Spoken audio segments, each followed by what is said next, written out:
ज्येष्ठ बंधू आदरणीय देशमुख साहेब, माझ्या तालुक्यातले माझे जवळचे मित्र धर्मेंद्र पवार साहेब, महाराष्ट्रात पवार असलेच पाहिजेत असा काहीतरी संकेत असावा म्हणून याही कार्यक्रमाला पवार आहेत, म्हणून पवार इज ऑलवेज पॉवर. मंचावर उपस्थित असणारे सर्वजण आणि उपस्थित एवढ्या रात्री सुद्धा उपस्थित असणार आहे. विशेष करून माझ्या आया बहिणी यासाठी म्हटलं की हा प्राईम टाइम आहे आणि खूप चांगल्या सिरियल्सचा त्याग करून इथं उपस्थित असणाऱ्या माझ्या आया बहिणी, आणि सध्या राजकारणाचे दिवस आहेत आणि इथल्या ग्रामपंचायतीची इलेक्शन्स जाहीर झालेले असताना सुद्धा आडवाआडवी जिरवाजिरवीचा मौसम असताना सुद्धा उपस्थित असणारे इकडचे माझे बंधू सगळेजण. आणि मला विषय दिलेला आहे की आनंदाचे डोही आनंद तरंगाचा. सुरुवात इथूनच करतो की निसर्गाविषयीचं या गावचं योगदान लक्षात घेतल्यानंतर एक फक्त फिल्म विषयी मी बोलतो, कारण ते आपल्या सगळ्यांच्या हिताचं आहे. अमेरिकेचे उपराष्ट्राध्यक्ष अल गोर यांनी एक फिल्म काढलेली आहे की तिचं नाव आहे द इनकन्व्हिनियंट ट्रूथ नावाचं. त्याचा अर्थ असा आहे की तुम्ही माना अगर न माना, 2050 साली पृथ्वीवर माणसाची जात शिल्लक राहणार नाही, असं त्याचं त्या माहितीपटाचं सूत्र आहे. ते असं म्हणतात की 2050 साली पृथ्वीचं टेम्परेचर हे 55 डिग्री सेंटीग्रेड असेल आणि त्यावेळेला 55 डिग्री सेंटीग्रेडला उत्पादित होऊ शकतील अशी धान्य शेतकऱ्याला घेता येणार नाहीत. म्हणजे अन्नाचा दुष्काळ असेल, ढगफुटी, सुनामी, भूकंप यासारख्या गोष्टी घडत असल्यामुळं पाण्याचा प्रश्न, श्वास घ्यायला हवा, प्यायला पाणी, या गोष्टी त्यावेळेला असणार नाहीत. आपण आत्ताच जरी बघितलं तर दिल्लीचा, कलकत्त्याचा पोल्युशन पॉइंट आपण बघितलं तर 350च्या पुढं आहे. पोल्युशन पॉइंट आपल्याला तपासायचा असला तर आपण पुण्याला कधी गेला तर लकडी पुलाच्या कोपऱ्यावर पुण्याचा पोल्युशन पॉइंट लिहिलेला असतो आणि तो कायम 250च्या पुढे असतो. म्हणजे श्वास घेण्याच्या लायकीची हवा नसेल, प्यायला पाणी नसेल, खायला अन्न नसेल, त्यावेळेला पृथ्वीचं एवढं टेम्परेचर असल्यामुळं दक्षिण आणि उत्तर अंटार्क्टिकावरचं बर्फ हे 33 ते 34% वितळलेलं असेल आणि मग त्यावेळेला समुद्राची उंची 11, अरबी समुद्राची उंची आपल्याकडच्या 11 मीटर इतकी उंच असेल. म्हणजे समुद्र हा खोपोलीपर्यंत आलेला असेल. कुणी पाहुणे रावळे असतील तर आतापर्यंत आता सावध करून ठेवा, माघारी पाठ बघण्याची त्याची. मग हा आम्हीच माणूस नावाच्या जातीने या पृथ्वीवर केलेला अन्याय आहे. वसुंधरा तापते आहे आणि तापलेली वसुंधरा आम्हाला कायम संकेत देते आहे. आपण यावर्षीचं तापमान, यावर्षीचा जर पावसाळा बघितला तर 9 मेला पावसाळा सुरू झाला, अजून बंद व्हायला तयार नाही. म्हणजे जुलैचं कॅलेंडरचं पान यावर्षी पावसाळ्यानं मेला चिटकवून टाकलंय आणि अजून ते उघडायलाच तयार नाही, अशी वाईट परिस्थिती आहे. आपण परवाच्या जर बघितले असतील, सीना नदीनं बदललेलं पात्र बघितलं असेल. निसर्गाचा कोप, जिथं आजपर्यंत सूर्याच्या तापमानानं तापलेला प्रदेश आपला होता, तो पुरामध्ये वाहून चालला आहे. म्हणजे निसर्ग कूस बदलतो आहे. माणसानं नियम बदलल्यामुळं निसर्ग नियम बदलायला लागला आहे आणि त्याची झळ आपल्याला होते आहे. या पर्यावरण तज्ञ असं म्हणतायत की माणूस नावाची जात, नुसती एक जात या पृथ्वी तलावरून नष्ट झाली तर अख्खी पृथ्वी 3 वर्षात पुन्हा पहिल्यासारखी बहरेल, इतके आपण पराक्रमी आहोत, हे आपल्या लक्षात आलं असेल. म्हणून जे काम इथं सुरू आहे इकोसिस्टीमचं, त्यांना मी मनापासून धन्यवाद देतो आणि विनंती आहे इथे सगळ्यांना, कारण जी एक वसुंधरा परिषद भरली किंवा ही गोष्ट एका मुलीला सांगण्यात आली, तिचं नाव आहे ग्रेटा थुनबर्ग, तिच्या वडिलांनी सांगितली.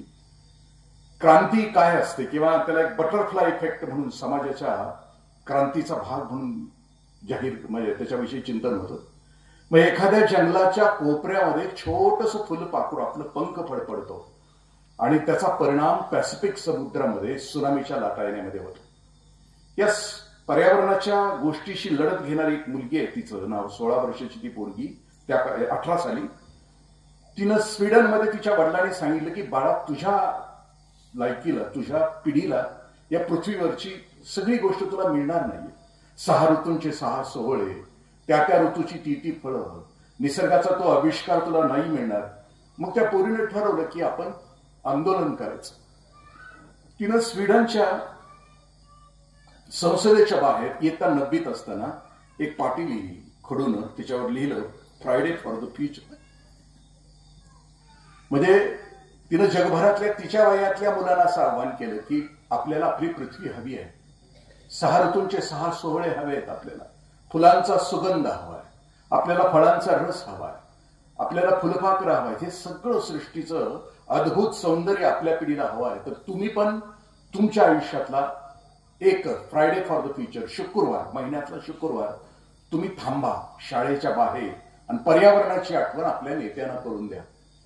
एक वर्षभरामध्ये तिच्या वयाच्या 5 कोटी मुलांनी तिला समर्थन केलं, तिच्या बाजूने राहिले.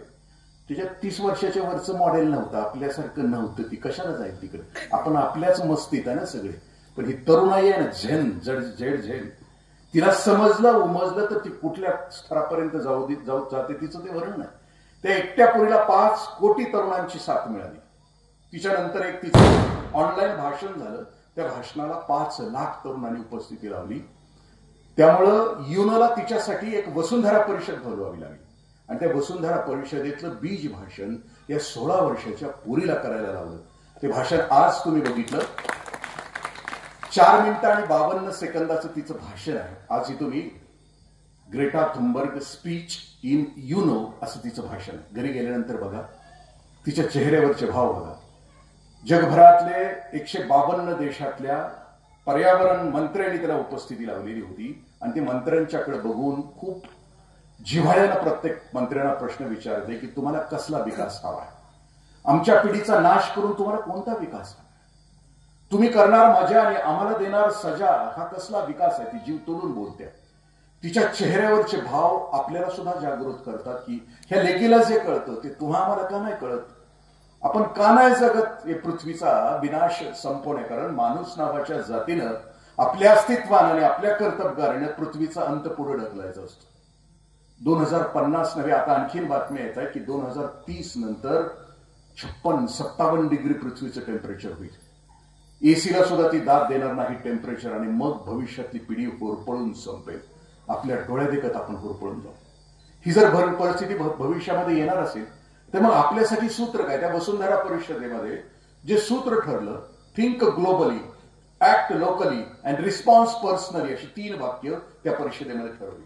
मी आता खूप ग्लोबली बोललो की पृथ्वीचा अंत होणार आहे. ऍक्ट लोकली म्हणजे इथं तुम्ही जो करताय या पर्यावरणाचं, माझ्या गावकुशीमध्ये पर्यावरणाचं मी रक्षण करणार आहे, सगळ्या इकोसिस्टीम मी करणार आहे.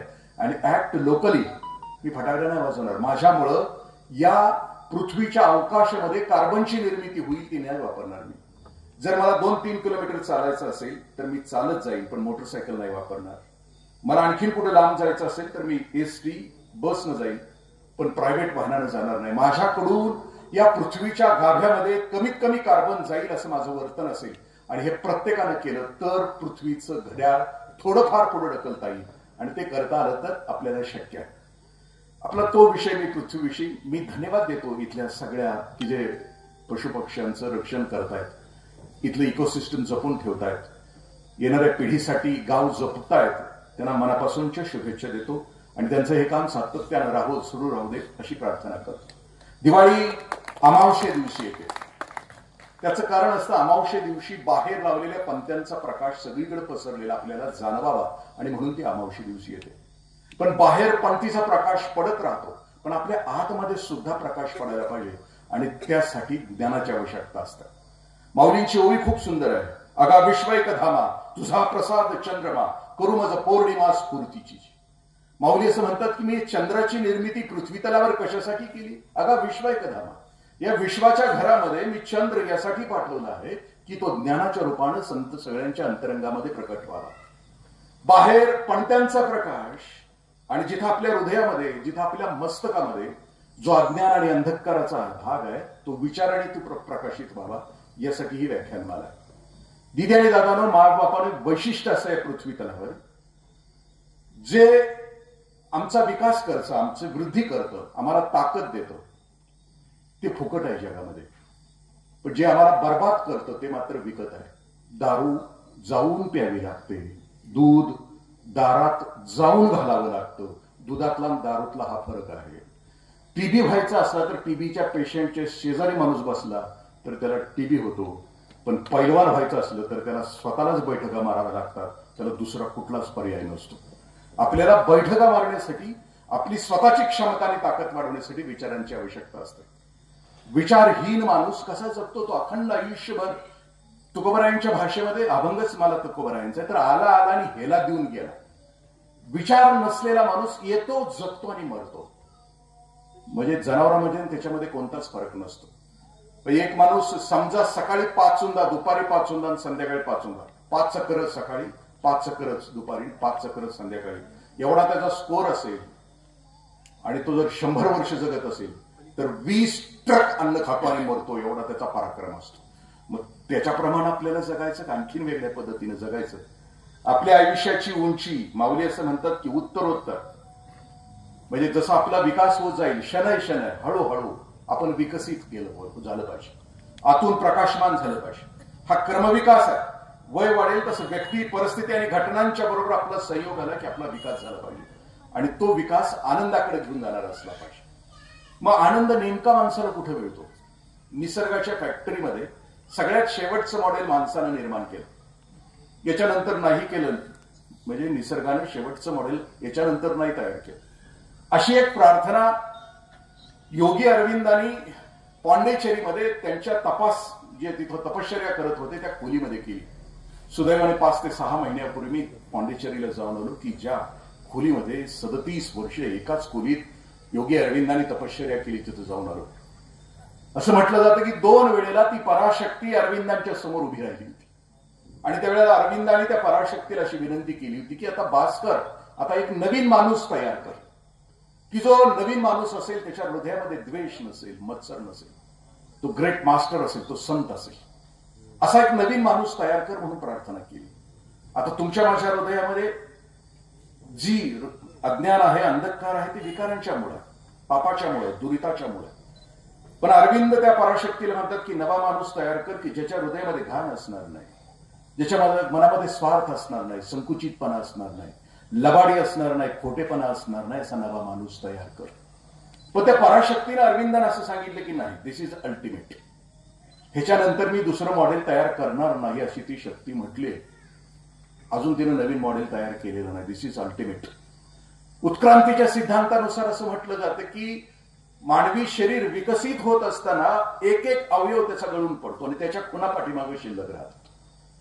आता आपले पूर्वज होते, 3 होते आपले 3 पूर्वज. म्हणजे आपण पृथ्वीचा इतिहास जर काढला तर पृथ्वीच्या इतिहासामध्ये पृथ्वीचा जन्म 540,000 कोटी वर्षापूर्वी झाला. पृथ्वीवर 340,000 कोटी वर्षापूर्वी पहिला जीव जन्माला आला आणि त्यानंतर जीव विकसित होत राहिले. लाखो जीवाचे उत्पन्न झालं आणि त्यानंतर 25 लाख वर्षापूर्वी तुमचे माझे पूर्वज, आपले वडील आणि चुलते 3 जण, आपण ज्यांच्यापासून विकसित झालो, आपल्या वडिलांचं नाव, आपल्या वडिलांचं कोण आहे ते आपलं आपण तपासायचं. त्या 3घांचं नाव आहे आपल्या वडील चुलत्यांचं. गोरिला, चिंपांजी आणि ओरांग उटान हे आपले वडील आणि चुलते आहेत. आता घरी गेल्यानंतर आरशात तोंड बघायचं आणि ठरवायचं की आपण गोरिला सारखे दिसतो, चिंपांजी सारखे दिसतो का ओरांग उटान सारखे दिसतो. हे आपले पूर्वज आहेत. विकास होत गेला. 90,000 वर्षापूर्वी माणसाच्या मेंदूमध्ये क्रांती झाली आणि त्या क्रांतीमध्ये माणसाचा मेंदू समोर आला आणि तिथं आल्यानंतर त्याच्या मेंदूमध्ये टॅलेंट आलं, इंटेलिजन्स आलं, क्लेव्हरनेस आलं, मेमरी आली. मग त्याचा विकास होत गेला आणि मग 10,000 वर्षापूर्वी माणूस स्थिर झाला, गावं तयार झाली, घरं तयार झाली, नागरीकरण सुरू झालं, विज्ञानाचा विकास सुरू झाला आणि आपण इथपर्यंतच्या टप्प्यावर येऊन पडलो. पण आपला मुद्दा उत्क्रांतीचा सुरू होता. उत्क्रांती होत असताना काही अवयवांची म्हणजे माकडहाड आपल्यामध्ये आहे. आता आपल्या सगळ्यांच्या समोर प्रश्न आहे, उत्क्रांतीच्या सिद्धांतानुसार आपली अजून नखं काय गळून पडत नाहीत, अजून केस का गळून पडत नाहीत. केस बऱ्याच जणांना गळून पडतायत अलीकडं. मग ते केसांच्या विषयी शरद तळवळकर सर असं म्हणायची की टक्कल असलेल्या माणसाचा एक फायदा असतो आणि 2 तोटे असतात. विकासाच्या याच्यामध्ये आपली सगळ्यांची केस गळून पडायला पाहिजे. मग तळवळकर सरना विचारलं की फायदा कोणता आहे आणि तोटे कोणते आहे. तळवळकर सर म्हटले की टक्कल असलं की बायको डोक्यावर बसण्याची शक्यता नसते आणि तोटा हा आहे की ह्याला 3ऱ्याला 12व्याला किंवा साखरपुड्याला बोलवलं तर त्या नाम वाढणाऱ्याला कळत नाही की हो नाम नेमका माग कुठपातून वाढायचा आणि ह्यानं तोंड धुवायचं ठरवलं तर तोंड नेमकं कुठपर्यंत धुवायचं हे त्याला कळत नाही. हा उत्क्रांतीचा सिद्धांत होता. पण त्याच्यासमोर आपण बोलतो आहोत निसर्गाच्या फॅक्टरीतलं शेवटचं मॉडेल. मग मॉडेल तयार करता निसर्गानं जनावरांमध्ये आणि आपल्यामध्ये थोडा फरक केला. आनंद माणसालाच का दिला याचा विचार आपण करतो आणि आनंद माणसाला कोणत्या बुद्धीने मिळणार याच्यापर्यंत आपल्या आजच्या व्याख्यानाचा विषय आहे. फॅक्टरी सुरू असताना मी म्हटलं की शेवटच्या मॉडेलमध्ये निसर्गानं माणसाला सगळं ऐश्वर्य आपलं दिलं. जनावरांना 4च गोष्टी दिल्या. जनावरांना आहार, निद्रा, भय, मैथून. जनावराला खायचं कळतं, झोपायचं कळतं. आहार, निद्रा, भय, भीती आणि मैथून या 4च्या पलीकडं जनावरांमध्ये कुठलीही क्रिया होत नाही. म्हणजे आहार निसर्गानं ज्या प्राण्याला जसा आहार दिला आहे जसं मॉडेल आहे त्याप्रमाणे ते खातं. शेळी गवत खाणार, वाघ मांसाहार करणार. जनावरांचे दवाखाने गावात 6-7 गावात एखादा आहे. माणसाचे दवाखाने गल्लीत 8 आहेत. आता तर मैदान गर्दी आहे दवाखान्यात. खातंय 3-3, 4-4 ठिकाणी लाडू, कानलं, पोटाचा अंदाज घेत नाही, आलंय फुडलं, हनतय, सारतय, मागं हलतय आणि त्यामुळे गर्दी आहे सगळी. लो मोटीलच्या गोळ्यांचा खप या महिन्यामध्ये खूप असतो. लो मोटील म्हणजे खाली बॉल गमावल्यानंतर तो थांबवायचा असेल तर त्याला एक छोटी पिवळी गोळी द्यावी लागते. डॉक्टर इथं असतील मग ते जाम होते. मग बॉल बेरिंग जे निसटलेलं असते ते थांबतंय दिवाळीच्या. हे कशामुळे होतं की निसर्गाच्या विरुद्ध तो वाटतो. त्यानं जर दिलंय मॉडेल, आता आपल्याला दिलंय हे मॉडेल शाकाहारी दिलंय. मी परमार्थामध्ये मी आता सूत्र आपल्याशी बोलतो आहे. ज्याला आनंदाकडे जायचं आहे त्या आनंदाकडे जाण्यामध्ये त्याचं पहिल्यांदा शरीर शुद्ध असलं पाहिजे. त्याचा आहार शुद्ध सात्विक असला पाहिजे. तुकोबरा असं म्हणतात की तमते अंधार, रजते माया जाळ, सत्वते ज्ञानासी कारण. आणि ज्ञानी माणूस हा आनंदी असतो. मग आनंदाकडे जायचं असलं तर शरीर स्वच्छ, आहार हा शुद्ध सात्विक असला पाहिजे असं म्हणतो. आता नेमका फरक काय साहेब आणि मी प्रशासनामध्ये होतो. मग आम्ही तपासणीला येणार असलो तर खालून फोन यायचा की किती शाकाहारी, किती मांसाहारी. मग अर्थातच मांसाहारींची संख्या जास्त असायची. मग 2 पंक्ती अशा बसायच्या, इकडं मांसाहार, इकडं शाकाहार. शाकाहाराला गर्दी कमी असायची, कडबा असल्यामुळे तिकडं कोण येणार आहे. आणि मांसाहाराकडे तुंब्या गर्दी, सगळी गर्दी तिकडंच गर्दी. मग मी निरीक्षण करायचो शाकाहारी आणि मांसाहारी पंक्तीमध्ये नेमका फरक काय असायचा. आपली आनंदाची ठिकाणं बघा. रविवार असला, काळी पिशवीचा दिवस असला, घरात कारभाऱ्यानं डिक्लेअर केलं आज काळी पिशवी, घर थुई थुई थुई थुई नाचत असते. कुणी कोशी कोथमीर चिरतय, कुणी दही कांदा, कुणी काय. जवळ त्या भगुल्यातलं शेवटचा तुकडा संपत नाही तोपर्यंत अख्खं घर स्वयंपाकघर ते बाहेर, स्वयंपाकघर ते बाहेर. मी मांसाहाराच्या विरोधात नाहीये. मी पण खाल्लंय 21, 22, 23 वर्षापर्यंत. सगळ्या प्राण्यांचं खाल्लंय. फक्त कुत्र्याचं मिळालं नाही म्हणून खाल्लं नाही, नाहीतर ते पण खाल्लं असतं. कारण 31 डिसेंबरला माझ्या एका मित्राचा फोन आला. एका शहरामध्ये 51 मुडकी कुत्र्याची सापडली. आता 31 डिसेंबरला पिल्यानंतर काय खाते ते कळणार कुठे. हा प्रत्येकाच्या आनंदाचा भाग आणि आनंदाचा स्तर मी सांगितलं. तुम्ही मांसाहारी पंक्तीमध्ये बघा, माणूस बोलत नाही अजिबात. स्टार्ट टू एंड समाधी. आपण जर पतंजलींचं ते योगशास्त्र वाचलं असेल तर त्या योगशास्त्रामध्ये 2 प्रकारच्या समाधी सांगितल्या. असंप्रज्ञात समाधी आणि संप्रज्ञात समाधी म्हणून सांगितलं. मग ती समाधी असती कशी. एकाग्रता, प्रचंड एकाग्रता. तुम्ही गंमत बघा. शाकाहारी पंक्तीतली माणसं अशी बोलत जेवतात. म्हणजे कडबाच असल्यामुळे काय अडचणच नसते. पण मांसाहारी पंक्तीतलं माणूस शेवट पतूर बोलत नाही. प्रचंड एकाग्रता, समाधीची अवस्था, 2च आवाज, सुर फुर सुर फुर. तुम्ही निगेटिव्ह अन्न खाता त्यावेळेला शरीर तुम्हाला प्रतिक्षिप्त क्रिया देतं. हितला माल संपला की वरचा पाघायला सुरुवात होते. सुरू एका भातात रुमाल दुसऱ्या. गंमत अशी आमचा स्वभाव सगळ्यांचा संशोधनाचा. जेवढ्या ते मटणाचं ताट आमच्या समोर येतो त्यावेळेला पहिली आपली क्रिया कोणती असते तर रशात आपण बोट घालून संशोधन सुरू करू. स्वभावच माणसाचा संशोधनाचा असल्यामुळे त्याच्यात टर्किश टावेलचे तुकडे किती आहेत, पुंगड्या किती आहेत, फुटकुळ्या किती आहेत, नळ्या किती आहेत त्याचा शोध. मग ह्याला नळी घावली की ह्याला जग जिंकल्याचा आनंद होतो. या आनंदाचं काय उत्सव वर्णन करावा. ती तसं खाते नळी घावली की खायला सुरुवात करते. नळी तोंडात घेतली की तू खाताना नळी कधी बघितल्या बाबा, हिता आपट ताट फोडतोय का काय वाटत. त्याला बाकीच्या सगळ्या जगाचा विसर पडलेला असतो. एकटं ताट आणि तो असं फोडून फोडून फोडून इथं फुटत नाही ती. पुन्हा ते तोंडात घेते, तोंडात डाचलते, कम्प्लीट डाचलून डाचलून इंद्रदेवाला एकदा शंकाली, माझं पद ह्या समाधीनं भंग पावतोय का काय म्हणून हातात अमृत घेऊन खाली आलं. ह्याला म्हटलं ते हाडूक टाक बाजूला, तुझ्यासाठी अमृत आणले. हे म्हटलं ती तुझ्या हातातलं टाक, माझ्याकडचं खा. तोंडात घेतलेलं ते नळी डाचलून डाचलून 5 मिनिटानंतर एवढा एवढा गुल ह्याच्या तोंडात पडतो. ह्याला जग जिंकल्याचा आनंद होतो. ह्याच्यासारखा सुखी कोणी नसतो त्यावेळेस. म्हणजे मटणाचं वैशिष्ट्य आणखी पुढाऱ्यांच्या पंक्तीतलं एक वेगळं असते, ते आनंदाचं वेगळंच असते. नेते बसलेले असले का नाही की ते वाढताना असं पाचाक दिशी वाढतोय, त्याला सगळं घावतंय त्याच्या टर्किश टावेचं तुकडं, पोंगळ्या पोटपोळ्या, त्याला सुख वाढताना. आमच्यासारखी रयत असली की त्याला भाजतं. असं का भाजतं माहिती, पण ते थोडं थोडं सरकत आमच्याकडे आलं. आम्हाला कधी रवट हे काय देत नाही ती वाढणारी, कारण त्यांचीच असते ती ना सगळी, त्यामुळे त्यांना जास्त वाढत असतं. हा आहाराचा भाग झाला. आहार कोणता घ्यावा, शुद्ध सात्विक घ्यावा आनंदाचा. निद्रा, पशुपक्षी रात्री झोपतात, रात्र झाली की झोपायचं कळतं. लगीन ठरलं या, टकोर ठरलं या, झिंगाट रात्री 12-1 धिंगाणा असं कुठंच नसतं. झोपतात. निद्रा, भय, मैथुन 4च गोष्टी असतात. पण निसर्गानं ज्यादा गोष्टी दिल्या माणसाला, त्या गोष्टी आम्हाला आनंदाकडे घेऊन जातात. निसर्गानं माणसाला बनवत असताना, शेवटचं मॉडेल तयार करत असताना काही वैशिष्ट्यपूर्ण माणसाला दिलं. मायबापानं व्यवहारी जगातला सुद्धा एखादा इंडस्ट्रियलिस्ट असेल तर आपलं प्रोडक्ट काढत असताना नवीन प्रोडक्ट मध्ये जुन्या प्रोडक्ट पेक्षा काहीतरी ज्यादा फॅसिलिटीज देतो. म्हणजे मारुती 800 असेल तर झेन मध्ये ज्यादा फॅसिलिटीज देतो. झेन पेक्षा बलेनोमध्ये, ब्रेंझामध्ये पुढच्या जशा असतात मॉडेल जुन्यापेक्षा नवीन काहीतरी देतो. आपल्या ग्राहकाला समाधान मिळालं. पण आणखीन एक प्रोडक्शन म्हणजे हे नवीन मॉडेल देत असतात. जुनी एक स्कूटर होती बजाजची, चेतक, विजय नावाच्या स्कूटर होत्या नवीन. पण त्यावेळेला बजाजच्या म्हणजे स्टार्टिंग प्रॉब्लेम, तो प्रोडक्शन फॉल्ट होता त्याचा बजाजच्या स्कूटरचा. कुठलीही स्कूटर चालू करायची झाली तर ती वाकडी करून चालू करायची. त्यावेळेला एक पीजे असं आम्ही म्हणायचो सगळे, पोअर जोक त्यावेळेला असायचा.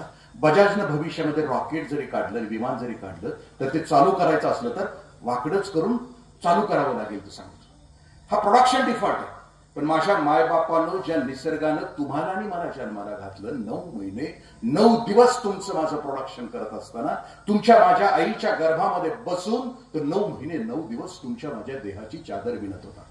भक्त कबीरदास असं म्हणतात की जीनी जीनी जीनी रे चदरिया जीनी 9-10 मास जिनन को लागे बुलन को लागे. म्हणजे तुमच्या माझ्या आईच्या गर्भामध्ये बसून 65,000 कोट पेशींची ही तुमच्या माझ्या देहाची चादर विणली, ही विलक्षण चादर विणली. आपलं अख्खं वैभव त्या निर्मात्यानं माणूस नावाच्या प्राण्यानं ओतप्रोत दिलं. निसर्गानं त्याला दिलं, आनंद लुटण्यासाठी दिलं.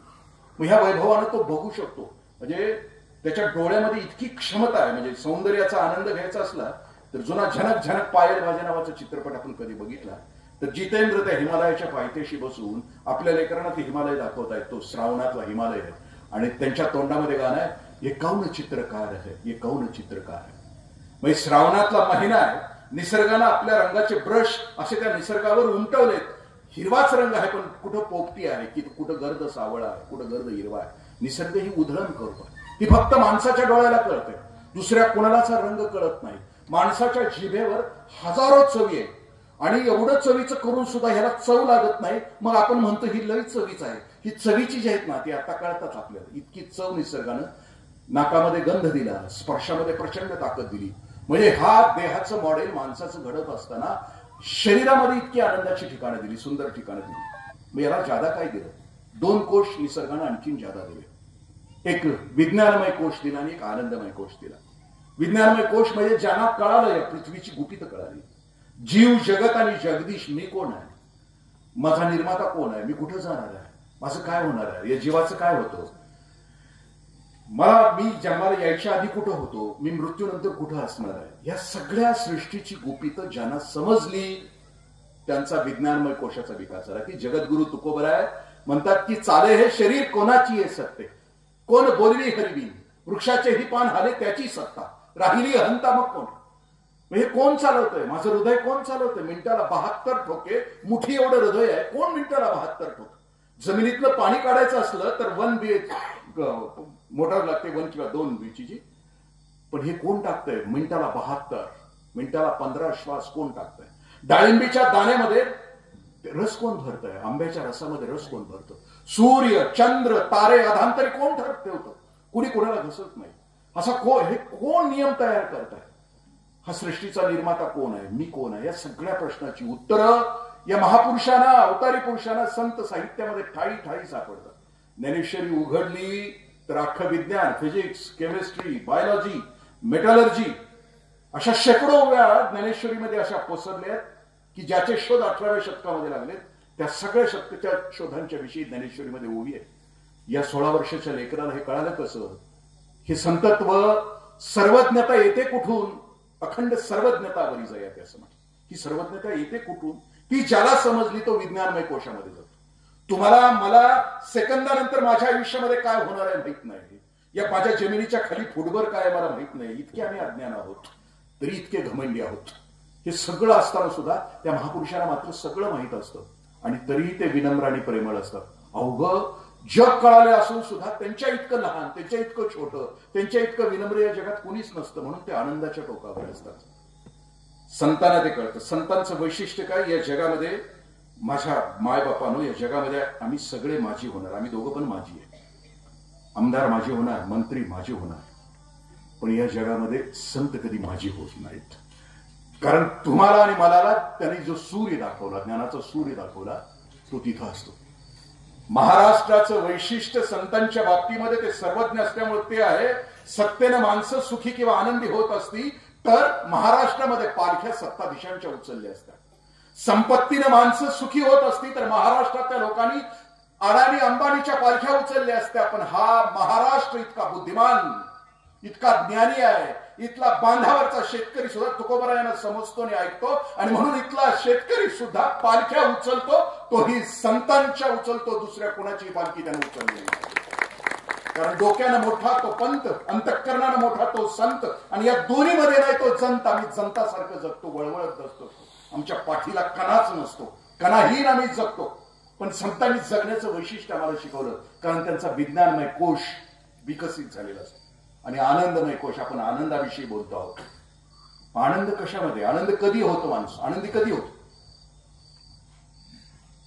संत असं म्हणतात की ज्यावेळेला आम्ही कुणीच नसतो, मिस्टर नोबडी असतो.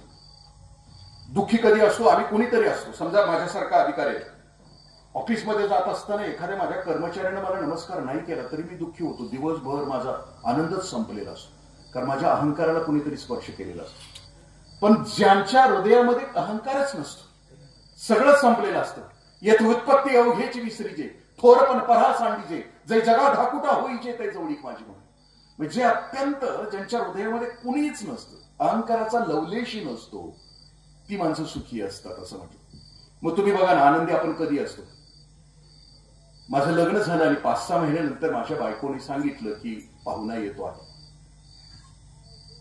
माझ्या पोटी पोरगी जन्माला आली, पहिली आली. तिची चाहूल माझ्या बायकोने मला सांगितली. त्या दिवशी आम्ही दोघंच, पण ते माझ्या पोरीला आतला माहित नाही, कारण ती मिस्टर नोबडी होती.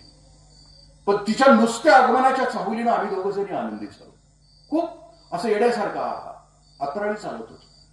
3-4 महिन्यानंतर आम्ही घरात सांगितलं, कुणाला नात, कुणाला नातू, कुणाला पुतण्या, कुणाला पुतणी. आतल्या त्या गर्भाला माहित नाही, पण त्यांना आनंद अख्ख्या घराला दिला. हिला इथं ठेवू का तिथं ठेवू, तिला या डोहाळ्यामध्ये डोहाळ जेवणात हे देऊ का ते देऊ. आनंदाचा उत्सव घरामध्ये, नव्या पाहुण्याच्या स्वागतासाठी अख्खं घर.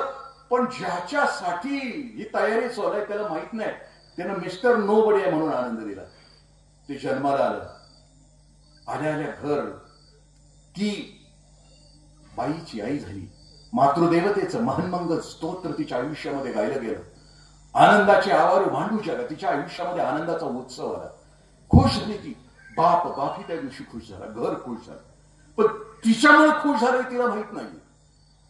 ती पुढं पुढं पुढं पुढं ती त्या बाळाला शिकवायला लागली, आ ई आई, मला आई म्हणायचं, आई म्हणायचं, आई म्हणायचं.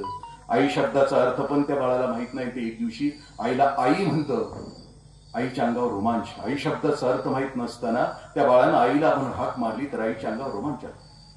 मध्येच ती म्हणते, बाळा हे मध्येच राक्षसासारखं तुझ्याकडे बघून जे डोकावतंय ना कधी मध्ये दिवसात नाही एक दोनदा, ह्याला बाबा म्हणायचं, ह्याला बाबा म्हणायचं, ह्याला बाबा म्हणायचं.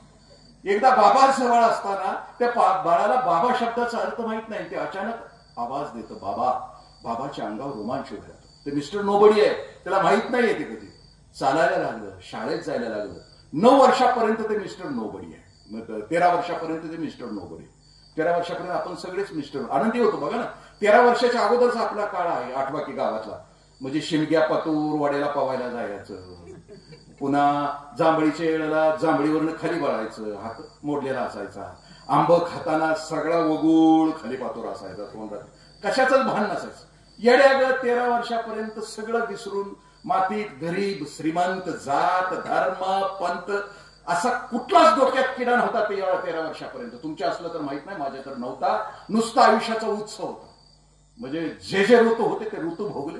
ग्रामीण भागामध्ये सुरफोटे असू द्या, कबड्डी असू द्या, खो खो असू द्या, येड्यागत खेळलो. इटी दांडू नावाचा खेळ आम्ही खेळ. अजूनही पाठ आहे माझं, 13 वर्षाच्या आत असल्यामुळे पाठ आहे. ती अशी इट्टी कोलायची, कोल्ली की डांबार नावाचा प्रकार असतो इट्टीला. जी खेळलंय त्याच्या ध्यानात येईल. म्हणजे दांडू काढताना सुद्धा त्याला टकुर लागायचं, वड्याने हिंडायचं, बाबडीचं झाड बघायचं, सरळ खापी असेल तोडायची, वसायची, कोलायचं करायचं त्याला. इतकी फुटली की रात्री हिंगण मिटका बघायचा, पाण्यात ठेवायचा, सकाळी सोलायचा आणि मग सकाळी सुरू इट्टी दांडू डांबार मारायचं. सचिन तेंडुलकरला सिक्सर मारताना जेवढं स्किल लागत नाही तेवढं डांबार मारायला त्याला स्किल लागतं. ही जी खेळले त्याला माहिती असं. डांबार मारला, बंग दिशी इटी गेली की मग ती मोजायची. हेर पाव हिटेरिंग तेरी मेरी, चौथा दांडू किलो पांडू समू डोळा, सटाक फटाक, येरा पाव दोरा चिटी नेरा मिठी चारी घोडपारी गाय डेळ की झुल. ही झुल आम्ही खेळलो 13व्या वर्षापर्यंत. तेव्हा होता आनंद. मग 14व्या वर्षी ह्याला कळायला लागलो, मी पुरुष झालो, मी स्त्री झाले आणि मी मिस्टर एनीबडी, मिस्टर समबडी. मग सुरू झाला आयुष्याचा प्रवास. सत्ता, संपत्ती, पद, प्रतिष्ठा, मान वेळासारखं सुरू झालं. आणि मग आम्ही दिवसेंदिवस दुःखी होत निघालो. नाही मिळालं की दुःख, नाही मिळालं की दुःख. आणि मग दुःखाच्या एका चक्रामध्ये सापडलो. मग या दुःखाच्या चक्रातून परत बाहेर पडण्याची व्यवस्था.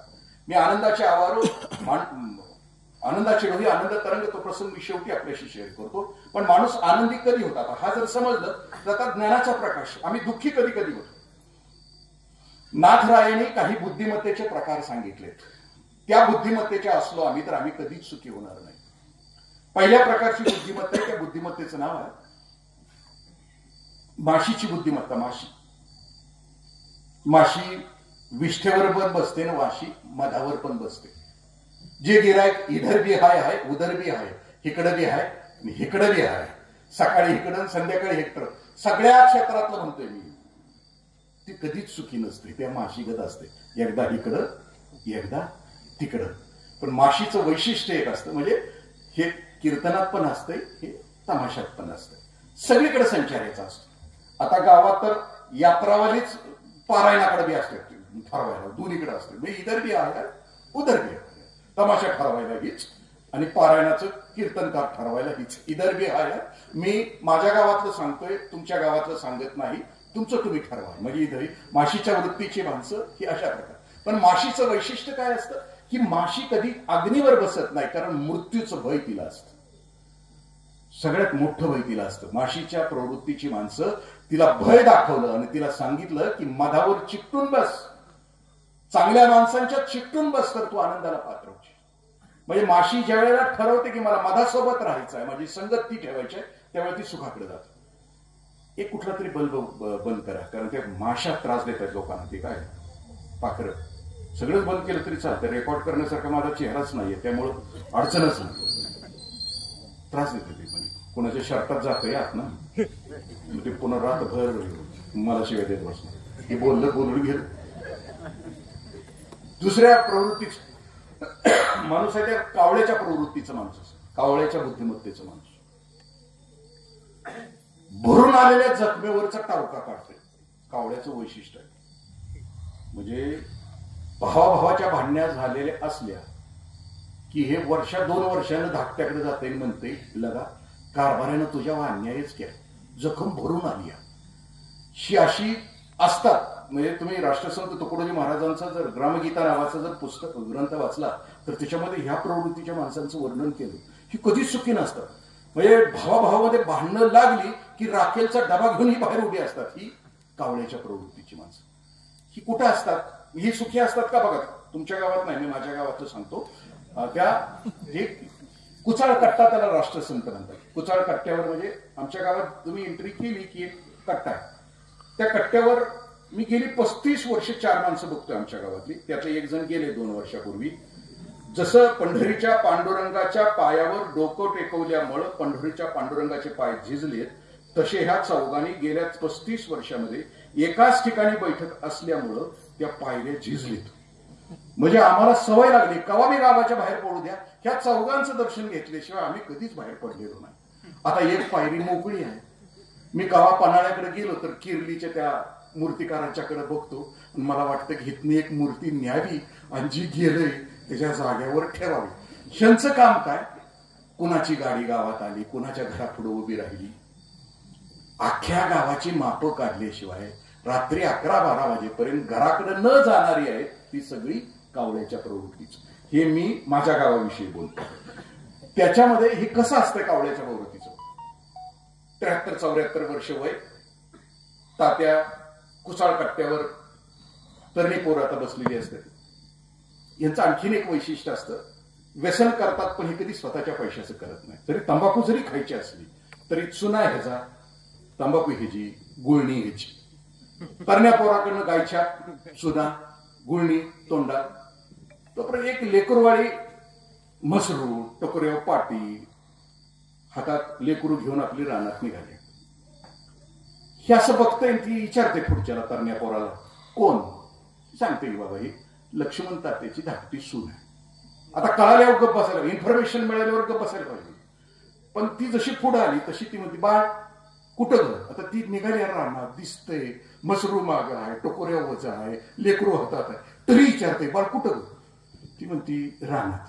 ही एकच वाक्य बोलते. हे बघ, थोरलीचं लगीन करून म्याच आणलं, तिचं लगीन होऊन 10 वर्ष झाली, एकदा बी रानात जाताना बघितलं नाही. तुझं लगीन होऊन 4 सुद्धा वर्ष झाली नाही, तू कशी काय रानात निघाली? चुना ह्याचा, तंबाखू ह्याची, गुळणी ह्याची, घर कोणाचं फुटलं बघा. ती माघारी वळली, मसरू दावणीला, टोकऱ्यावरची पाटी अंगणात. मामीने विचारलं का ग? थोरली गेली नाही का? मी कशी जाईल घर? ही सगळी कावळ्याच्या वृत्तीची माणसं. ही कधीच सुखी होत नाही. तुम्ही तपासून बघा, अशा प्रवृत्तीची माणसं जिथं आहेत ती कधीच आनंदाला प्राप्तच होत नाही. कारण ती बुद्धिमत्ता त्याच्याकडून आलेली त्याला असते. पुढच्या प्रकारची बुद्धिमत्ता त्याला बगळ्याची बुद्धिमत्ता असते. विनोबाजींनी खूप सुंदर वर्णन केले यावर. बगळा असा वड्याच्या पाण्यात एका पायावर उभा असतो, जणू एखादा ऋषी उभा राहावा तसा असतो. डोळे मिटलेले असतात, समाधीस्थ असतो. पण ही जी समाधी कुठपर्यंत असते? पायात जोपर्यंत चिंगडी येत नाही तोपर्यंत हिची समाधी असते. चिंगडी आली रे आली की याच्या समाधीचा भंग. इतरांना सगळ्यांना असं वाटतंय की ह्याच्यासारखा कुणी नाही. मुक्ताई असं म्हणते की उपरी भगवा झाला नामे, अंतरी वश केला कामे, त्याने म्हणू नये साधू जगे विटंबना बाजू. वरून वाटतंय की हे किती भारी आहे, पण आतून ते तसं असतं. वर दिसतं तसं ते नसतं. अशी जी माणसं असतात, मुखोटा एक आणि आतून जी असतात, बायको समोर मुखोटा एक, आई समोर वेगळा, वडिलांच्या समोर वेगळा, समाजासमोर वेगळा. एक चेहरे पे कई चेहरे लगा लेते हैं लोग. संध्याकाळी झोपताना सकाळी उठलेला जो चेहरा असतो तो झोपताना ज्याचा चेहरा असतो तीच माणसं आनंदी असतात. चेहरा बदलणारी लोक कधीच सुखी आणि आनंदी असत नाहीत. बगड्याच्या प्रवृत्तीची माणसं. पुढच्या प्रवृत्तीची माणसं त्यांनी सांगितले की पोपटाच्या बुद्धिमत्तेची प्रवृत्तीची माणसं. पोपटाची माऊलींची ओळी खूप सुंदर आहे. पोपटाच्या बुद्धिमत्तेची माणसं कशी असतात? त्या पारध्याला जर पोपट पकडायचा असला तर तो पारधी काय करतो? एक नळी घेऊन जातो रानामध्ये आणि ती नळीच्या मधून वायर घालतो आणि ती नळी अशी टांगतो. नळी जर पोपट बसला तर ती फिरणार असते आणि त्या नळीच्या वर पोपटाला आवडणारा पदार्थ चालू. पोपटाला आवडतो पेरू, पोपटाला आवडतो लाल मिरची. आता आवडता पदार्थ कशाला म्हणायचा? गळ्यापर्यंत टाचून खाल्ल्यानंतर ज्या पदार्थाचं नाव घेतल्याबरोबर जिभेवर टचकन पाणी येतं त्याला आवडता पदार्थ म्हणायचं. तांबडा रसा, पांढरा रसा गळ्यापासून खाल्लेलं असलं तरी जिभेवर टचकन पाणी. तिसऱ्याला कावळा सुद्धा शिवत नाही असा पदार्थ ठेवल्याशिवाय जो पदार्थ असतो त्याला तेच येतं. ते पोपट बसला की त्याला चोची मारतो. चोची मारली की ती नळी गर्दीशी फिरते आणि पोपट पकडतो. आणि तो पकडला की पुन्हा त्याला असं वाटतं की मी पकडलो गेलो आणि पकडला जातो. खरं तर त्यानं पाय सोडले तर तो मुक्त असतो. काहीच लिमिट आकाश त्याच्यासाठी असतं, मर्यादा आकाश त्याची वाट बघत असतं. हे त्याच्यासाठी असतं, पण माणूस ते सोडायला तयार नसतो. तुम्ही आम्ही सुद्धा आपल्या विकासासाठी, आपली उन्नती करण्यासाठी आपण गाव सोडत नाही.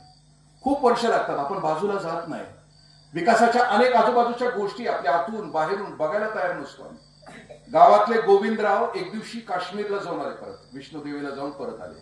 2 महिन्याचा कालावधी लागला, म्हणजे ट्रॅव्हल्सने जाऊन आले. गणपतरावने आलेला प्रश्न विचारला, गणपतराव कुठ पातूर गेला होते? म्हणजे वैष्णोदेवी पातूर गेला. किती दिवस लागले वैष्णोदेवी? ते म्हणजे चांगलं महिना जायला लागला, महिना यायला लागला. मग काय घाटबीट लागलं का? म्हणजे हो लागलं की किस्त लागलं. मग महिना लागलं. मग घाटाची नाव खंबाटकी, खंडाळा, चंबल, सगळ्या घाटाची नावं सांगितली. मग म्हटली ह्याच्यात सगळ्यात अवघड घाट कुठला? मग गोविंदराव म्हणले उंबर घाट. हे म्हणजे मग अशी नावं सांगितली तर त्यात उंबर घाटाचं नाव सांगितलं नाही. आणि हे काय सांगताय उंबर घाट? अरे येड्या, मगाशी जी नावं सांगितली घाटाची ती 2दा जाऊन माघारी आलो मी 2 महिन्यात, जाताना आणि येताना. पण उंबर घाट घराचा उंबरा वळायला आयुष्याची 70 वर्ष लागली येड्या. उंबर घाट वळणल्याशिवाय ज्ञान होत नाही, कुठपर्यंत जाऊन आल्याशिवाय. उंबराच्या बाहेरच जायला तयार होत नाही मी. तो पोपटाची बुद्धिमत्ता. पुढची बुद्धिमत्ता त्यांनी सांगितली की कोकिळेची बुद्धिमत्ता. कोकिळेच्या बुद्धिमत्तेची माणसं. कोकिळेचं वैशिष्ट्य काय? कोकिळा स्वतःच्या घरट्यात, तयार केलेल्या घरट्यात कधी अंड घालत नाही. ती कावळिणीच्या घरट्यात घालते कोकिळा. कावळीन त्याला उभी होती, ती तिच्या पिल्लाला सांभाळती. आणि मग वसंत ऋतू भविष्यात पिकल्यावर आला की ते मग ओरडायला सुरुवात करते. म्हणजे करणार गाव आणि ह्याचं नाव, ह्या प्रवृत्तीची जी माणसं असतात की नाही, त्याला म्हणायचं ती कधीच सुखी होत नाहीत. आता म्हणजे राबायचं पाणी, काय त्याला म्हणायचं, पाणीच्या वेळी आम्ही आणि पुरस्कार घ्यायला दुसराच, अशी जी असतात ना करणार गाव. म्हणजे इथं तुमच्या गावात काय झालंय माहित नाही, मी त्या पद्धतीने मी अकोल्याला गेलो होतो, सुखी होत अकोल्याला गेलो होतो. पहिलं माझं व्याख्यान त्यावेळेला मी सरांनी मला एक काम दिलं होतं. त्यावेळेला हगंदारी मुक्तीचं महाराष्ट्रभर मी जायचो, जिल्ह्याला कलेक्टर मग बोलवायचे, सगळे बोलवायचे, सगळा स्टाफ बोलवायचे, महसूलचा, सहकारचा, आमचा ग्रामीण विकासचा. आणि मग माझं त्यांच्या पुढे भाषण असायचं हगंदारी मुक्तीवरच. तुम्ही कधी गेला तर तिकडे जावा. हगंदारी मुक्तीचं पण लय प्रकार झाले.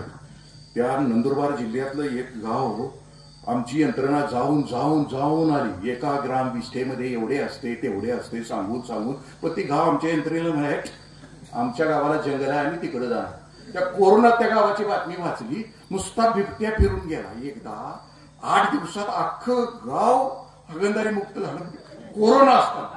मग तळाव वाटायला लागलं, उगाच आयुष्याची 10 वर्ष खर्च केली, वरडून वरडून वरडून. नुसतं प्रत्येक गावात सकाळी बिबटे जरी सोडला असता तरी 8 दिवसात सगळी हगंदारी मुक्त झाली. तिथं गेलो, सगळं संपल्यानंतर, व्याख्यान संपल्यानंतर एक 5-6 गावची अशी तरणी पोर आली. म्हणली साहेब काय आमचं गाव होत नाही. म्हणलं पण करा की एखादा, टपऱ्याला टोपी घालणार नाही, पायात पायतान घालणार नाही, गावजवळ हवर हगंदारी मुक्त होत नाही तोपर्यंत. त्या गावच्या 6 पोरांनी त्या दिवशी, तरणी पोरं होती, बॉडी तरणी होती, म्हणजे आमचं गाव हगंदारी मुक्त झाल्याशिवाय पायात पायतानच घालणार नाही. काम सुरू राहिलं. 3 वर्षानंतर काय झालं नाही, पुन्हा मला बोलवलं कलेक्टर साहेबांनी तिथल्या. पुन्हा माझं तेच भाषण, तेच कलाकार, सगळं तेच रिपीट. भाषण संपलं की जाधववाडीचे साही पोरं माझ्याकडे आली. मी म्हटलं कसं काय झालं का गाव हगंदारी मुक्त? म्हणजे नाही. मग शपथ बिपत घेतली तिकडे? म्हणजे हो घेतली होती. काय घेतली? पायतानच पायात घालायचं नाही जवळ गाव हगंदारी मुक्त होत नाही तवर.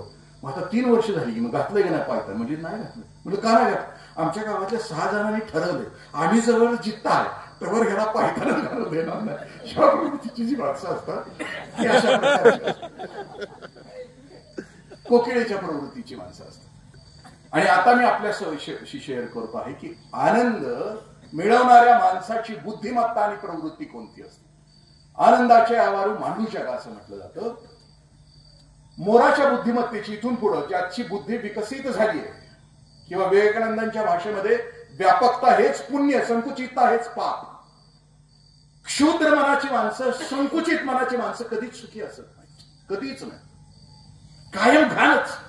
माऊलींची ओवी आहे, पै पुंकिसाची आहे किडे किन किडसिंची. मग माऊली असं म्हणतात की पोवातल्या किड्याला पोवाचा कधी किडच येत नाही.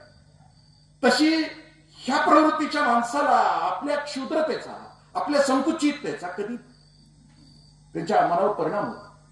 पोवातल्या किड्याला जर बाहेर काढलं पोवातनं तर तो तडफडतो, त्याला पुन्हा पोवात टाकावं लागतं.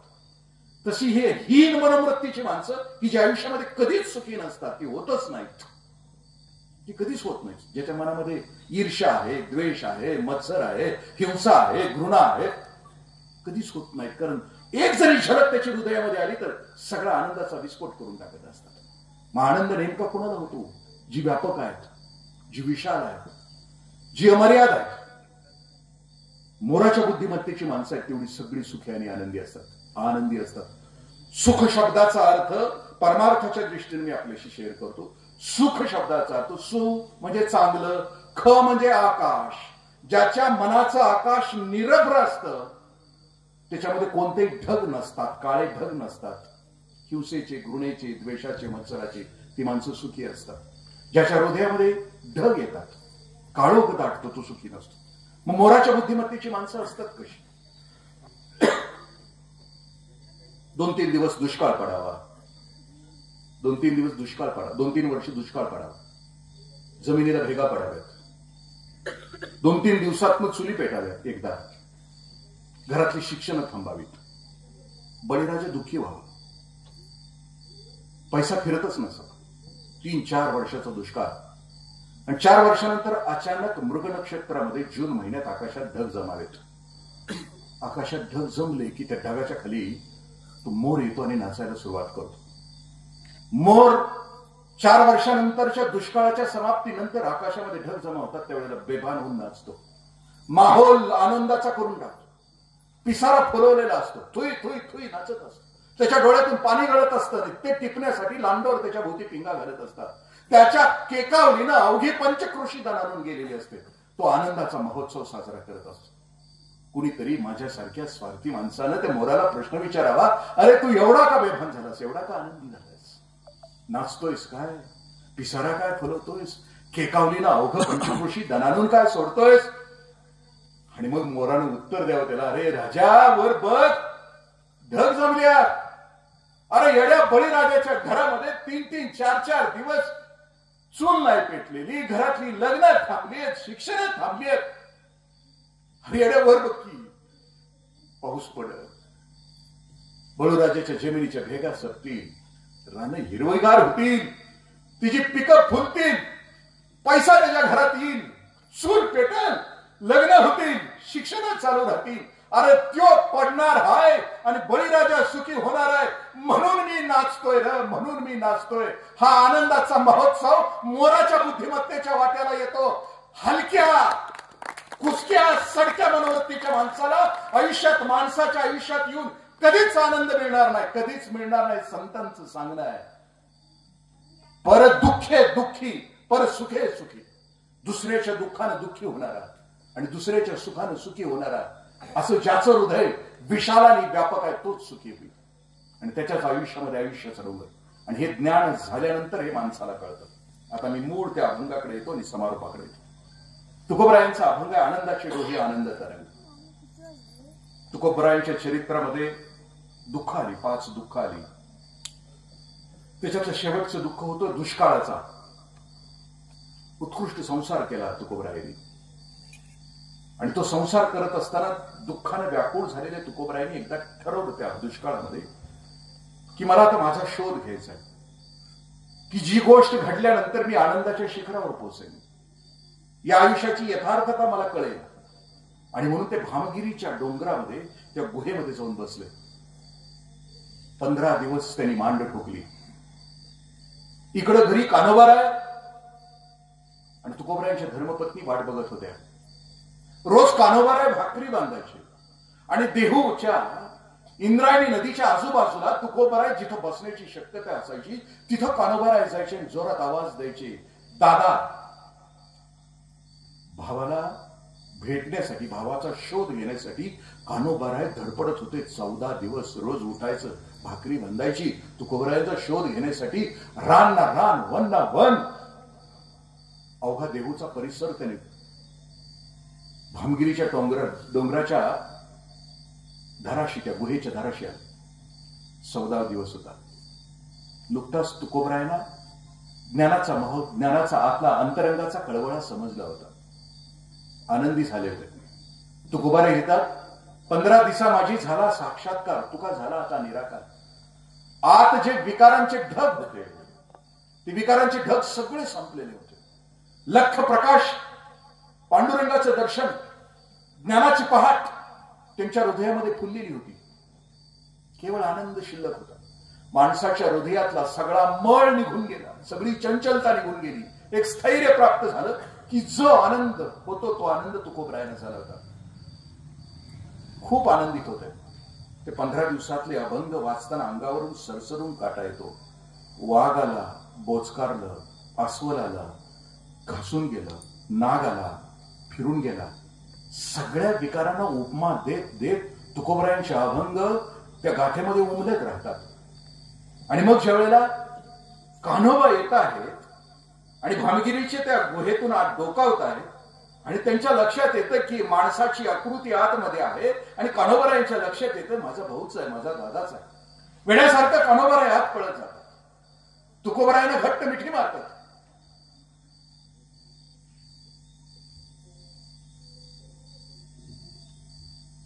तुकोबरायांना हातून मिठी मारतात. कान्होबा सांगतायत मोठ्या भावाला, दादा गेले 15 दिवस शोधतोय, वहिनी शोधते, घरात कोणी जेवलेलं नाहीये, कुठं होताच? कान्होबा दुःखी अंतःकरणानं मोठ्या भावाला विचारतोय. कान्होबाचा शोध होता तो दादाचा होता आणि तुकोबरायाचा शोध होता तो स्वतःचा होता, आनंदाच्या ठेव्यासाठी होता.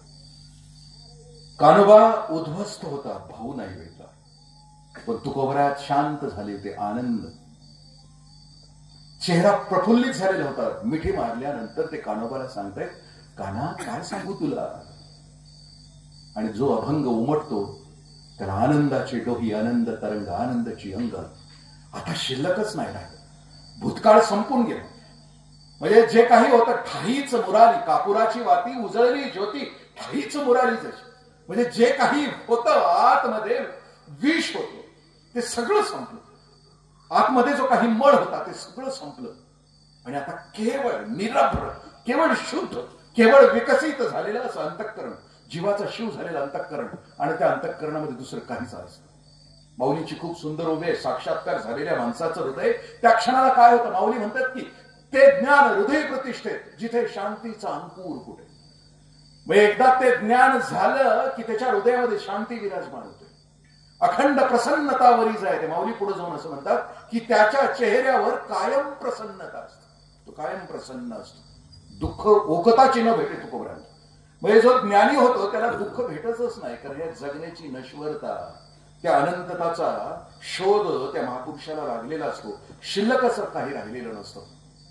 तथागत बुद्धांना बुद्धत्व प्राप्त झालं त्यावेळेला एक महापुरुष त्याचं चिंतन करतो की ज्या वेळेला बुद्धत्व, त्यावेळी घटना अशी घडते, असं म्हणतात की बिना मौसम फूल खिले, बिना मौसम फल खिले, जहां जहां पैर गिरे गौतम के कमल के फूल खिले. ते म्हणतात की तथागत बुद्धांचं ज्यावेळेला बुद्धत्वाला प्राप्त झाले त्यावेळी बिना मौसम, मोसमात नसलेली फुलं, 12 कोस बिना मौसम फल केले, जहां जहां पैर गिरे गौतम. जिथं जिथं साक्षात्कारी पुरुषांची पावलं पडतात तिथं दुःख काटे जरी असले तरी त्याचं रूपांतर फुलामध्ये होतं. आणि हे महापुरुष तुमच्या माझ्या आयुष्यामध्ये येतात त्यावेळी तुमच्या माझ्या आयुष्यामध्ये आनंदाची पहाट करतात. म्हणजे ते वाट कृपेची पुसतू, दिशाची स्नेहाची भरितू, जीवातळी अंतरितू आपुला जीव. म्हणजे ही माणसं तुमच्या माझ्या सहवासामध्ये आली की ती आपल्या जवळचं भांडवल ते आपल्याला देतात. ज्याच्या हृदयामध्ये जे असतं ते तो पुढच्याला देत असतो. ज्याच्या हृदयामध्ये विकार आहे तो विकार देतो, पण ज्याच्या हृदयामध्ये ज्ञान, कृपा, असीम कृपा आहे तो जगाला ते वाटतं. ते वाट कृपेची पुसतू, दिशाची स्नेहाची भरितो. ते ज्या दिशेला जाईल तिकडे प्रेम स्नेह पाजरत असतात. जीवातळी अंतरितो आपला जीव. अखंड मानव जातीच्या कल्याणासाठी ते आपला जीव सुद्धा द्यायला तयार होतात. अशीच माणसं आनंदाची डोही, आनंद तरंग असतात. माणूस नावाची जात म्हणून आपण जन्माला आल्यानंतर अर्थप्राप्तीसाठी जीवन नाहीये, अर्थपूर्ण जगण्यासाठी माणसाचं जीवन आहे. आणि अर्थपूर्ण जगण्यासाठी ज्ञानाची आवश्यकता आहे. आणि ज्ञान तेच आहे की मीच स्वतः ईश्वर आहे. मीच आतून विकसित होत गेलो तर माझ्या हृदयामध्ये आनंदाच्या शिवाय दुसरं काहीच शिल्लक राहणार नाही. माऊलींची ओवी आहे, मी ज्ञानेश्वरी लिहितो. ह्या महापुरुषांची सगळी, म्हणजे ज्यावेळी महापुरुष जन्माला येतात ना, तेव्हा त्यांच्या कार्याची जाणीव त्यांना असते. म्हणजे महापुरुष जन्माला आले त्यावेळी त्यांच्या आयुष्याचं ब्रीदवाक्य होतं, अवघाची संसार सुखाचा करीन आनंद हरीण तिन्ही लोक. मग हे करण्यासाठी मी काय करीन, मी ज्ञानेश्वरी लिहीन. मग ज्ञानेश्वरीमध्ये मी काय लिहीन, ऐसा वाग्विलास विस्तारू गीतार्थेशी विश्वंभरू आनंदाचे आवाज मांडू जगात. मग मी ज्ञानेश्वरी कशासाठी लिहीन की या विश्वाच्या भूतीने कुंपण झाले आणि त्या कुंपणाच्या आतमध्ये मुंगीपासून ब्रह्मदेवापर्यंत सगळ्यांच्या हृदयामध्ये मी आनंद पेरीन, आनंद पेरीन. 16 वर्षाचं बाळ, अवघाची संसार सुखाचा करीन आनंद भरीन तिन्ही लोक. आणि आपलं ब्रीदवाक्य अवघाची संसार एकट्याचाच करीन बाकीच्यांची वाटच लावीन. ही दळभद्रीपणा आमचा जो आमच्या आयुष्यात नाही, हा ज्या वेळेला संपेल त्यावेळेला ज्ञानाची खरी पाठ होईल. आत दिवाळीचा उत्सव सुरू होईल हृदयामध्ये आणि आम्ही थोई थोई थोई नाचू लागू आणि मनुष्य जीवनाची कृतार्थता आणि यथार्थता आम्हाला प्राप्त झाली असं समजू. आणि ते पसायदान तुमच्या माझ्या हृदयामध्ये प्रकट झालं की अवघं जग सुखी होईल. पिकल्या सेंद कोडपण गेले तो खबर आहे. आनंदी कोण असतो? सेंदाड माहित आहे फळ आपल्याला. सेंदाड जुन्या शाळवात आता इकडे घालतो का? असलं बियाणं तर द्या आम्हाला एक पाकिटवर, आमच्याकडे नाहीये. सेंदाड शाळवाच्या रानात तवा जायचं की नाही आम्ही. मग माळा असायचा, मग माळ्यावर ढेकळा असायची काळी, मग गोफण असायची बिर्र. तवा शेंदाळाची झाडं असायची. तुकोबराय अभंगामध्ये सांगतात की कोण आनंदी होतं? पिकलिया सेंद कडू पण गेले. सेंदाड हिरवा असताना कडू असतो, पण सेंदाड पिकलं की त्याच्यामध्ये 4 बदल होतात. सेंदाड मऊ होतं, सेंदाड गोड होतं, सेंदाडाचा रंग बदलतो आणि सेंदाड सुगंधित होतं. जी माणसं आनंदित होतात ना ती पिकलेली असतात. कुणाच्याही बद्दल वाईट चिंतत नाहीत, कुणाला दोष देत नाहीत. इधर बी हाय हाय उधर बी हाय हाय, इकडं पण तिकडं पण हाय हाय तशी असतात. खूप आनंदी असतात.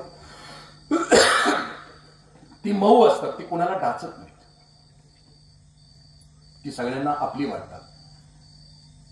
ती त्यांचा रंग बदललेला असतो. काल जर ते वेगळं असलं तर ते आज बदललेलं असतं, त्याचा रंग बदललेला असतो. शेवटची गोष्ट त्याचा सुगंध. अशा पिकलेल्या माणसांचा सुगंध मैलवून मैल. म्हणजे तुकोबराय म्हणतात की सज्जनाचे माप वाऱ्या हाती तुकोबराय. जो असा सज्जन असतो, जो असा पवित्र असतो, जो असा शुद्ध असतो, त्याचं माप वाऱ्याच्या हाती असतं. वारा त्याची कीर्ती घेऊन जातो असा तो असतो. ती पिकलेली माणसं असतात. आम्ही दुःखी का असतो? तुकोबरायांचं पहिल्या चरणाचं पहिले 3-4 शब्द आहेत. पिकलिया सेंद कडू पण गेले. हिरवं सेंदाड मायंदाळ कडू असत, खाऊ वाटत नाही. आम्ही जवळ हिरवा आहे ना त्यावेळेला कडूच असणार, पण ज्या वेळेला आम्ही पिकू ज्ञानानं, आतून पिकू, त्यावेळेला आम्ही गोड होऊ. आमचा रंग बदलेल, आमचा सुगंध येईल, अशी आम्ही होऊन जाऊ.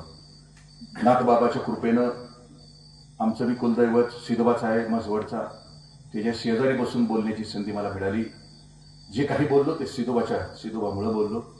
बोलत असताना कुठं चुकी झाली असेल तर क्षमस्व. मायबापानं विनंती इतकी आहे की या व्याख्यानाचा परिणाम आमच्या आयुष्यामध्ये, आमच्या आतलं रूपांतर होण्यामध्ये व्हावा. कराड तालुक्यामध्ये खूप मोठी व्याख्यानमाला होती, ज्ञानेश्वर व्याख्यानमाला म्हणून एका गावाला. खूप वर्ष चालू होती. शेवटचे व्याख्यान माझ्या व्याख्यानाने त्यांनी संपवली. त्याचं कारण काय झालं? खूप मोठे वक्ते, देश पातळीवरचे वक्ते तिथे येत होते. त्या गावाच्या बाजूला अशी कृष्णा नदी जाते, पण गावानं पणच केला. सगळ्या वक्त्यांचे विचार रात्र झाली की सकाळी गेलं कृष्ण टाकून द्यायचे. सगळ्या इलेक्शनच्या वेळेला मोठी भांडणं त्या गावात. दरवर्षी 1-2 खून तर त्याच गावात.